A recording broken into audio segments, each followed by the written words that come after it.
this session, we will look at grace in the Torah, or the Pentateuch.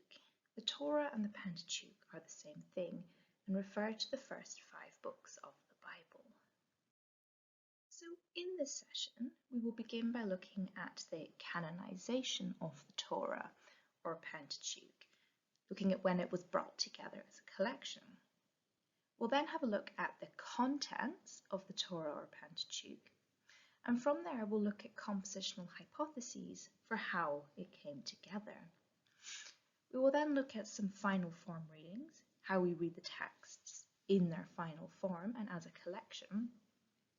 We'll then finish up by looking at the theme of grace and the covenant, which is the main theme of the Torah or Pentateuch. And then as a group, you will think about exegeting our chosen passages for this week. So a passage from Exodus and a short passage from the book of Numbers.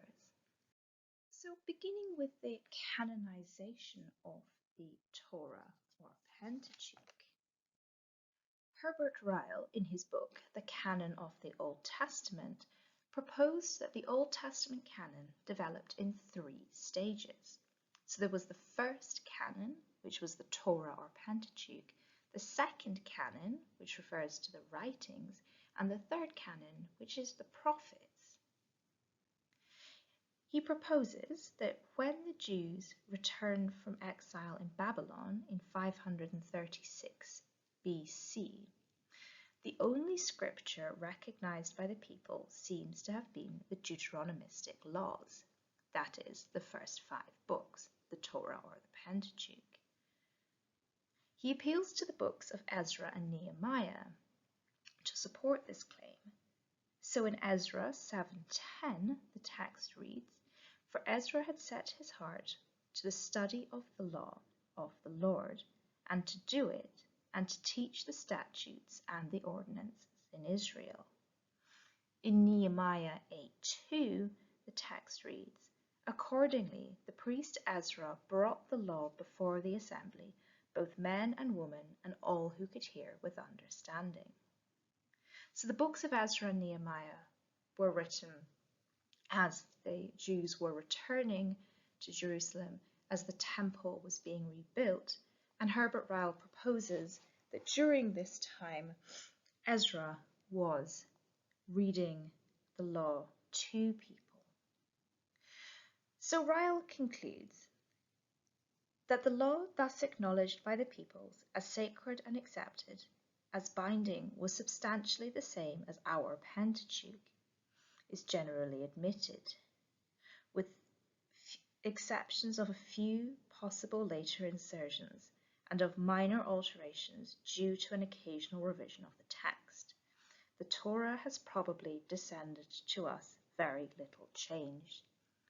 So he's proposing the book that Ezra was reading out to people and that they were hearing is the book of the Torah or Pentateuch that we now have in our Bibles today. While Herbert Ryle proposes a 3-stage development of the Old Testament, John Barton, in his book Oracles of God, proposes a 2-part development. He proposes that Scripture was bipartite rather than tripartite. It developed in 2 stages rather than 3. So John Barton writes, "It seems to me that in an important sense the Torah was and had been for a long time the only corpus of material that was Scripture in the fullest sense, the only set of documents on which the character and integrity of Judaism depended. And in saying that other Scripture formed only one category rather than 2, my primary concern is to argue that all other holy books of whatever precise kind were equal in being secondary rank by comparison with the Torah." So Barton proposes that the Torah became canon first and was the most important aspect, but then later, at a second stage, the writings and the prophets became canon and became attached to the Torah, but they were not of as much significance as the Torah or Pentateuch. So turning now to the contents of the Torah or Pentateuch. We find in the Torah or Pentateuch instances where we have double accounts, where there are two accounts of the same event. An example of this is the creation account. We have a creation account both in Genesis chapter 1 and in Genesis chapter 2. In Genesis chapter 1, the creation account reads that God created the heaven and the earth, and he separated light from darkness. He created the sky, he created the waters, land and vegetation, he created the sun, moon, stars, seasons, he created sea creatures, he then created land creatures, and finally he created humans. In Genesis chapter 2, the creation account reads that God created the heavens and the earth. He then created man. He created the garden with vegetation in it for the man. He then went on to create land and air creatures. And finally, he created woman. So here we have two accounts of creation. We also find in the Torah that we have contradictory accounts. We have two accounts that contradict each other. And an example of this is found in Exodus and Deuteronomy in relation to the location of the altar for sacrifice. So in Exodus, the text reads, "You need to make for me only an altar of earth, and sacrifice on it your burnt offerings and your offerings of well-being, your sheep and your oxen. In every place where I cause my name to be remembered, I will come and bless you." So God appears to be telling the Israelites that they can set up an altar for sacrifice at any place across the land that he causes them to. In Deuteronomy chapter 12, the text reads, "You shall seek the place that the Lord your God will choose out of all the tribes as the habitation and put his name there. You shall go there, bringing there your burnt offerings and your sacrifices, your tithes and your donations, your votive gifts, your free will offerings, and the firstlings of your herd and flocks." Then a little later in chapter 12, text further reads, "Take care that you do not offer your burnt offerings at any place you happen to see, but only at the place that the Lord will choose in one of your tribes. There you shall offer burnt offerings, and there you shall do everything I command you." So in Deuteronomy, the text seems to be saying that God will choose only one place out of all the land for an altar to be set up, and that the Israelites should not just choose a place. So these accounts contradict each other insofar as in Exodus, the Israelites can set up many altars for sacrifice across the land, whereas in Deuteronomy, they can only set up one altar in the land for sacrifice. So these double accounts and contradictory accounts have led scholars to debate how the Torah or Pentateuch was composed. So there are three hypotheses in relation to this. And these are source criticism, redaction criticism, and form criticism. So because we have double accounts and accounts that contradict each other, scholars have proposed that sources were just gathered together and created into one book, thereby allowing there to be double accounts or contradictory accounts. So source criticism proposes that a combination of a small number of continuous sources were put together and these would run through the text. Redaction criticism proposes that successive layers of material were added to an originally shorter text, and form criticism argues that a combination of large number of short texts were brought together. R.N. Whybray contests these hypotheses. He believes that the Pentateuch, or the Torah, is the work of a single author, and that it's not a collection of sources from many, many different authors.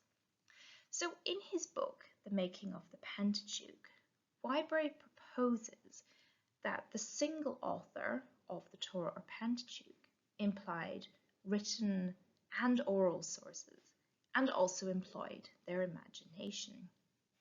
He writes that the author had at his disposal a mass of material.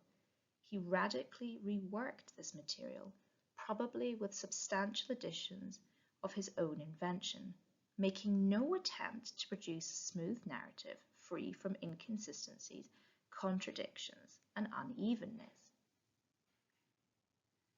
Now we would ask, why would an author do this? Why would an author not want a smooth narrative that was free from inconsistencies, contradictions, and unevenness? Whybray answers this by comparing the Pentateuch to historical works by Thucydides and Herodotus. He proposes that in the same way that Thucydides and Herodotus did not create smooth texts that were free from inconsistencies, contradictions, and unevenness, the author of the Torah did the same. The author of the Torah or Pentateuch was therefore in keeping with the compositional practices of their time. So Whybray concludes by saying, the Pentateuch then, it may be suggested, is an outstanding but characteristic example of the work of an ancient historian. The Torah or Pentateuch as a historical work looks very much like the historical works of Thucydides and Herodotus. So we just looked at Whybray and his proposal that the Pentateuch was written by one single author. But we'll now turn our attention to looking at final form readings. So looking at the text in its final form, we're not concerned here about all the sources or the various authors. There may well be various authors and sources, but we want to look at it in its final form. One such scholar who undertakes a final form reading of the Torah or Pentateuch is David Clines. In his book, The Theme of the Pentateuch. So by reading the Torah or Pentateuch in its entirety, Clines proposes that one major theme can be drawn out. That is the partial fulfillment, which implies also the partial non-fulfillment of the promise or blessings of the patriarchs. So God, in the Torah, promises to bless the patriarchs with posterity. He promises that they will have children and descendants, and that their line will continue. He promises a continual divine-human relationship between himself and the Israelites, and he promises them that they will inherit the land. A scholar who takes a similar approach is T.D. Alexander in his book From Paradise to the Promised Land. Alexander writes, "It is apparent that the Pentateuch includes diverse material which has been brought together to form a narrative that is unified by a distinctive plot concerning God's special relationship with the descendants of Abraham, Isaac, and Jacob. Israel's privileged relationship, however, places special responsibilities upon the people." So both these final form readings see one major theme running throughout the text of the Torah or Pentateuch, and that is the covenant that God gives to the Israelites. The covenant, in many ways, is God's way of bestowing grace upon his chosen people. So this leads us to think about grace and the covenant more specifically. In an article, Grace and the Law, Joseph Wang writes, "Out of grace, Yahweh takes the initiative to deliver Israel from the bondage in the land of Egypt, pledges himself and enters into a covenant with Israel to bring them to the promised land, Exodus, to do marvels for them, Exodus, to make them fruitful and to multiply them and bless them, Leviticus, to be their God and to establish them as his people, Deuteronomy." Here, Joseph Wang has done a final form reading, and he sees throughout the 5 books of the Torah or Pentateuch that God bestows his grace upon his people. Another scholar who looks at grace and the covenant is Gordon Wenham.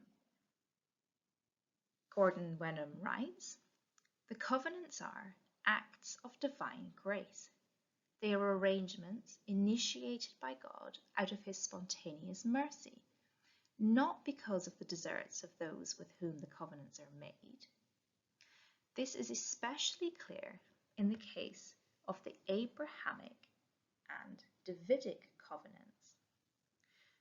So to pack this out a little more, we know from Genesis that God says to Abraham, "I will make you a great nation, and I will bless you, and make your name great, so that you will be a blessing.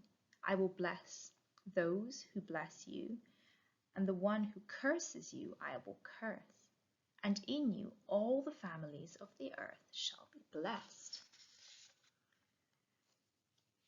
And then in Samuel, God says to David in 2 Samuel, "I took you from the pasture, from following the sheep, to be a prince over my people, Israel, and I have been with you wherever you went, and have cut off all your enemies from before you. And I will make for you a great name, like the name of the great ones of the earth. And I will appoint a place for my people Israel, and will plant them, so that they may live in their own place, and be disturbed no more, and evildoers shall afflict them no more. As formerly, from the time that I appointed judges over my people Israel, I will give you rest from all your enemies." So reflecting on what God says to Abraham and David, Gordon Wenham goes on and writes, "The biblical texts make it abundantly clear, however, that it was divine grace and not human merit that promoted these covenants and their promises. Nothing is recorded of Abraham's achievements before his call. Genesis portrays his career as being created by the call of God. The narrative in Samuel emphasizes the insignificance of David." So Wenham goes on and says, "The law is a gift of a gracious saving God. Through keeping the law, man can experience more of God's grace." And finally, David Barker, in his article Aspects of Grace in the Pentateuch, writes, "When Yahweh initiates the covenant, 1. His choice of those with whom he establishes his covenant is based on his love for them. 2. He expects love, but never loving kindness or grace from his covenant partners. 3. He is always willing to extend loving kindness or grace to his people, even when they are rebellious. His punishment is so moderated by his loving kindness or grace that it prompts them to return to him." So we've seen from these works of these 3 scholars that the covenant present in the Torah or Pentateuch very much presents God's grace for his people. God initiates the covenant his people don't do anything for it. They often don't receive it or are ungrateful for it, but God nevertheless keeps blessing them with his grace. Now, in your facilitator group, what I'd like you to do is to look at some particular texts in the Torah or Pentateuch where God's grace is presented. These passages are Exodus 34, 1-9 and Numbers 6, 22 to 27. There will be more directions for you on this in the worksheet that will be on Moodle